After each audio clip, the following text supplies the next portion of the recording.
We're going to open it up for board member comments. Vice Chair Bollinger. Thank you, Chair.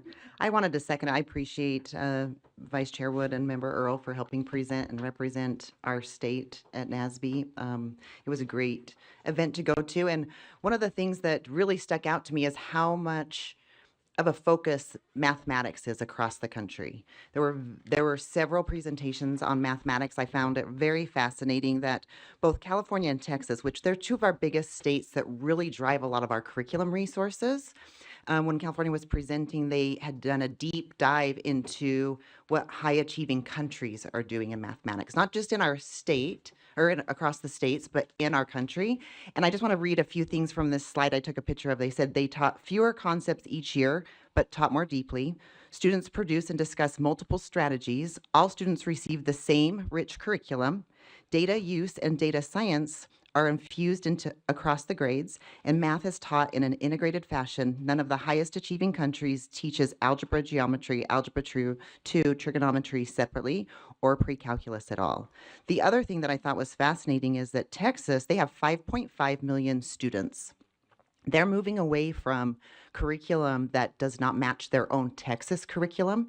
Most of the curriculums have been matched with the traditional pathway. Most of them have been matched with the Common Core. And because they're trying to move away from the Common Core and really focus on having 100% alignment with Texas, they even had their own curriculum, Bluebonnet, that they incentivize people to use. But anyways, I thought it was super fascinating and just appreciative of the progress that we've made here in the state of Utah. Thank you. Member Earl. Yeah, thank you. Just a couple of things I wanted to kind of follow up on. Went to a number of schools over this last month in my area. And just, I just have to tell you, it's always heartwarming, maybe. I don't know if that's the right word, but to go and actually watch what's taking place within schools. And I had one particular where I got to sit in the front office and wait for a few minutes and watch the secretary there. Not only did she calm down a student who was headed home, right? She was determined to head home. She found someone was injured. She convinced the child to stay and finish out the day, right? It was like all these incredible things that it was really, I'm so grateful for those individuals that have that talent and that ability to connect with children and to engage in a way that is so productive. Yeah, California was interesting. There's lots of research for lots of interesting things there. So, but we can talk about that later. That's math stuff later. But one of the things I did find at NASB that I heard over and over and over again is Utah. Like we have been leading in micro-credentials, right? And getting our teachers qualified and in classrooms, and then getting the licensing, right? You have so long before you have to have a license in certain areas. So it seemed like everywhere I went, there were highlights of things that we've been thoughtful about, we've been proactive about, and the rest of the nation is thinking, oh, maybe this would be a good idea, right? Surely there's still plenty of things to work on, and I do think there's a number of entities. Maryland's redone their standards, and they're very clear, they're very direct with math. Louisiana actually has a, which I need to send to our staff, but they were looking for a assessment in the younger grades and one that better aligned with what they're actually teaching. And so they have a new assessment they're coming out with, which would equal our Acadians or KEEP or whatever, right? So there's some really great stuff that's floating around out there that could be looked at to say, is this beneficial? And then I think there's ample of cautions out there. There was several AI cautions that I think we need to be really vigilant about and really smart about. And anyways, it was a great time. So I just want to thank you to all those that went, and grateful for the thoughtful engagement of our group that went and everything. So thank you. Member Kelly. Yeah, I just want to follow up on the report that we received from the Utah High School Activities Association today. One of the things that I want to mention that I think they are doing a tremendous job of is creating more opportunities for kids. They've recently added, they mentioned the esports that they've recently added, but they've added lacrosse, they've added girls wrestling, they've added, sorry that I may miss a couple here, but they're looking to expand opportunities for kids, and I think recognizing and understanding the value of these extracurricular activities and the connection that it brings for kids to the school, expanding those opportunities, I think is paramount. And so, that's something I wanted to make sure that we recognize is the expansion of opportunities that are being created by the Utah High School Activities Association. Member Longacre. Yeah, I just want to ask if you'll send out that video of public comment this morning to all the board members. That was a teacher in my district, and I love when teachers reach out and I can help them, and I just want to make sure that she's heard. Yeah, it was sent. I don't have a timestamp, but check your inbox. Oh, okay. Thank you. Okay. Member Booth. I just wanted to mention I had a great visit at Provost Elementary in Provo School District, and one experience that just stood out from the whole morning.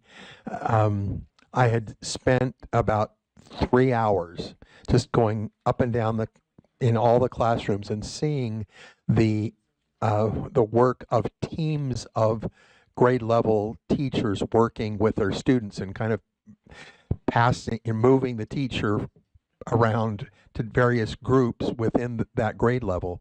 And there was so many exciting, amazing moments of these kids being so totally engaged. And then we went to a music class. Imagine that. And when we got into that class, there was a special needs boy. He looked like he was from India, as in, New Delhi or something. Tall, skinny, and he had just 3 fingers, and his hand was really elongated. He's just had such a hard time in all of his schooling, fitting in, being different, not really finding his place. Well, the BTS teacher, music teacher, discovered that his 3 fingers and this elongated hand worked really well with a stand-up bass, a string bass. And this kid has just turned completely around. He's so excited about playing. I mean, he can play the bass. I mean, I could sit down with him and we could jam right now, and he has only been at it for less than a year. But he found his ability, and he found an instrument that this poor little 3-fingered hand worked on. And I was so thrilled to see that it's impacting his interaction with students, his confidence level, his work in every other content area. And I'm not just saying this music is the answer. Sports might be the answer, but they've got to find their place. And this is the exciting opportunity that we have as a board and as supporters of these great educators across this state of Utah to help each one of our kids find their place where they belong, because this kid will never be the same because he found a place where he could belong. And so I'm just excited that we can be a part of this, and delighted to be able to work with all of you, and grateful for our leadership and the work that they're doing to get us through the agenda so efficiently. I can hardly even believe that it's 6:09. Good work. Thanks. Bye. Thank you. Member Bogus. Thank you. I just wanted to give a quick shout out to Malia Height, Dr. Height. If you have never had the experience of working with other states in licensing, I'm going to help you out with. It is just shy of the most miserable thing you will ever do. And she has been just incredible. And I think that her team does really good work. And so I don't agree, obviously, with all of our licensing things, but her help and her understanding of how to cross interstate lines is profound. She does a really good job, and we have a great asset in Dr. Height. And so I think we should just put that out there for the public to know. If you've got problems, call Dr. Height because she does great work. So thank you. Okay, I've got two more lights. Well, one more light, but I've got Vice Chair Wood and then Member Lear. So, as the public comment said today, I had the opportunity to visit Pacific Heritage Academy, but also a great resource, the Utah Association of Public Charter Schools. I asked them, I said, I'd love to reach out to some of my charter schools in my area, in my District 4. And so they sent me all the list of charter schools, and they said, you know, which ones do you want to go to? And I knocked off the ones that I had already visited recently, and I said, okay, how about these three? And so I got to Wasatch Peak Academy, Pacific Heritage, and Guadalupe School. And what I loved the most was that each one was so unique. When you see that charter school emphasis of what makes them unique. With the Pacific Heritage, they had one of their older students take us through the tour rather than one of the teachers or educators there. The student took us through, told us the history of the school and what their focus is in the cultural aspect of their schools.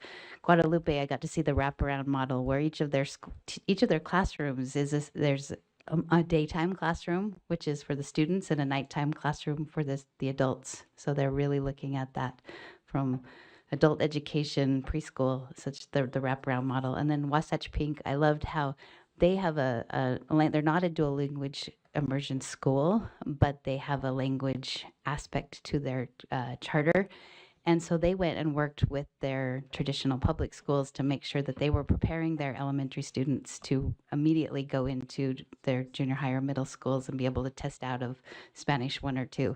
So that partnership between the charter school and the traditional public school. And then I had the opportunity, these are all in the Rose Park area, I had the opportunity to go to a community breakfast at Rose Park Elementary.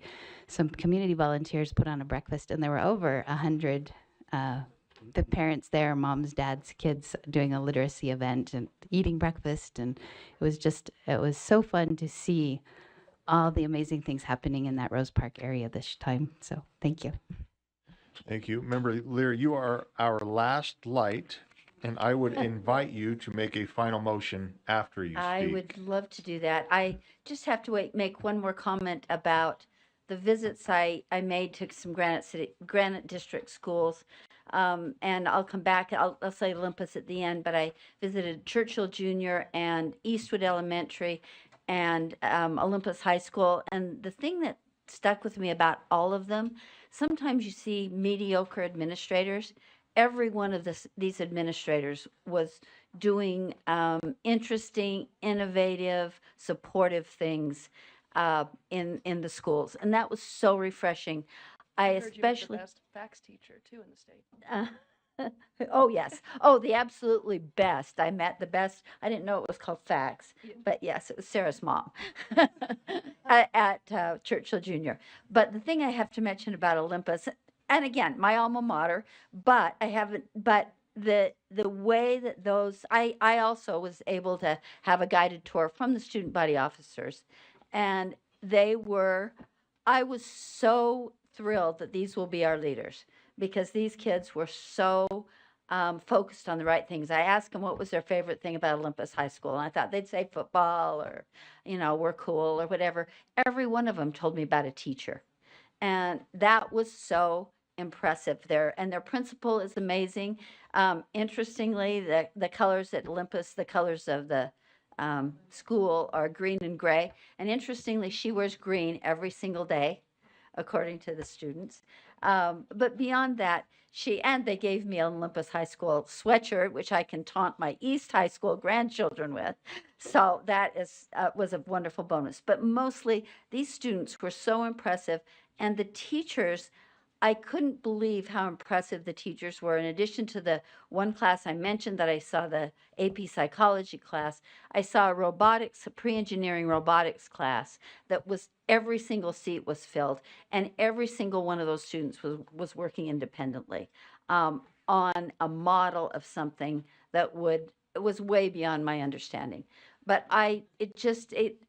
as Randy said, it just brought joy to my heart to think our public schools are such good places for students to be. You're forgetting something. Hold on, we'll get you, there you go. And with that, I will move that we adjourn. All in favor? Aye. Any opposed? We're adjourned. Thank you.